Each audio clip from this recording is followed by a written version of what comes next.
आज की कहानी का शीर्षक है मनहूस कौन। राजा कृष्णदेव राय के राज्य में चेलाराम नाम का एक व्यक्ति रहता था।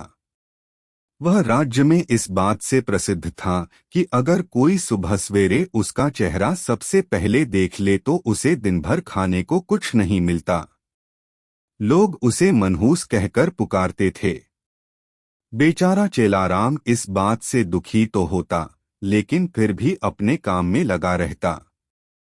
एक दिन यह बात राजा के कानों तक जा पहुंची। राजा इस बात को सुनकर बहुत उत्सुक हुए। वह जानना चाहते थे कि क्या चेलाराम सच में इतना मनहूस है। अपनी इस उत्सुकता को दूर करने के लिए उन्होंने चेलाराम को महल में हाजिर होने को कहा। दूसरी ओर चेलाराम इस बात से अनजान खुशी खुशी महल के लिए चल पड़ा। महल पहुंचने पर जब राजा ने उसे देखा तो वे सोचने लगे कि यह चेलाराम तो दूसरों की भांति सामान्य प्रतीत होता है। यह कैसे दूसरे लोगों के लिए मनहूसियत का कारण हो सकता है। इस बात को परखने के लिए उन्होंने आदेश दिया कि चेलाराम को उनके शयन कक्ष के सामने वाले कमरे में ठहराया जाए।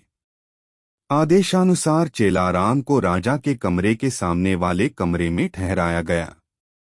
महल के नरम बिस्तर, स्वादिष्ट खानपान व राजसी ठाठ बाट को देखकर चेलाराम बहुत खुश हुआ। उसने भरपेट खाना खाया और रात को जल्दी ही सो गया। अगली सुबह जल्द ही उसकी आंख खुल गई, लेकिन वह बिस्तर पर ही बैठा रहा। इतने में राजा कृष्णदेव राय उसे देखने के लिए कमरे में आए। उन्होंने चेलाराम को देखा और फिर अपने हर रोज के जरूरी काम के लिए चले गए। उस दिन संयोगवश ही राजा को सभा के लिए जल्दी जाना पड़ा, इसलिए उन्होंने सुबह का नाश्ता नहीं किया। सभा की बैठक दिन भर इतनी लंबी चली कि सुबह से शाम हो गई, लेकिन राजा को भोजन करने का समय न मिला। थकेहारे भूखे राजा शाम को भोजन के लिए बैठे ही थे कि परोसे हुए खाने में मक्खी पड़ी देखकर उन्हें बहुत गुस्सा आया व उन्होंने भोजन न करने का निर्णय किया। भूख व थकान से राजा का बुरा हाल तो था ही, ऐसे में गुस्से में आकर उन्होंने इस बात का दोषी चेलाराम को ठहराया। उन्होंने स्वीकार कर लिया कि वह एक मनहूस व्यक्ति है तथा जो कोई भी सुबह सुबह उसका चेहरा देख ले तो उसे दिन भर अन्न का एक निवाला भी नसीब नहीं होता। उन्होंने गुस्से में आकर चेलाराम को मृत्युदंड की सजा सुनाई और कहा कि ऐसे व्यक्ति को राज्य में जीने का कोई अधिकार नहीं है। जब यह बात चेलाराम को पता चली तो वह भागा भागा तेनालीराम के पास पहुंचा। उसे मालूम था कि इस सजा से उसे केवल तेनालीराम ही बचा सकते हैं। उसने उन्हें अपनी पूरी व्यथा सुनाई। तेनालीराम ने उसे आश्वासन दिया और कहा कि वह न डरे और जैसा वो कहते हैं बिल्कुल वैसा करे। अगले दिन फांसी के समय चेलाराम को लाया गया। उससे पूछा गया कि क्या उसकी कोई आखिरी इच्छा है। जवाब में चेलाराम ने कहा, हाँ, वह राजा समेत पूरी प्रजा के सामने कुछ कहने की अनुमति चाहता है। इतना सुनते ही सभा का ऐलान किया गया। जब चेलाराम सभा में पहुंचा तो राजा ने उससे पूछा, बोलो चेलाराम, तुम क्या कहने की अनुमति चाहते हो। चेलाराम बोला, महाराज, मैं केवल यह कहना चाहता हूँ कि अगर मैं इतना मनहूस हूँ कि जो कोई मुझे सुबह देख ले तो उसे दिन भर भोजन नसीब नहीं होता, तो आप भी मेरी तरह एक मनहूस हैं।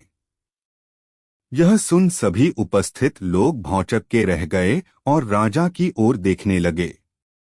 राजा ने भी क्रोधित स्वर में कहा, तुम्हारी ये मजाल, तुम ऐसी बात कैसे और किस आधार पर कह सकते हो।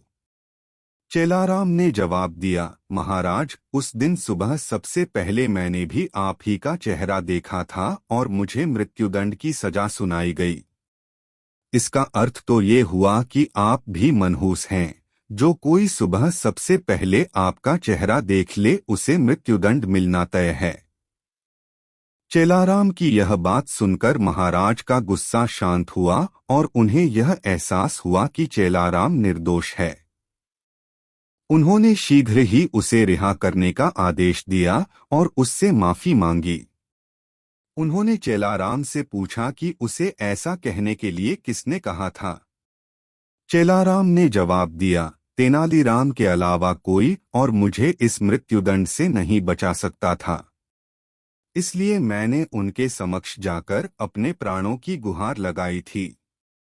यह सुनकर महाराज अत्यंत प्रसन्न हुए और उन्होंने तेनालीराम की खूब प्रशंसा की।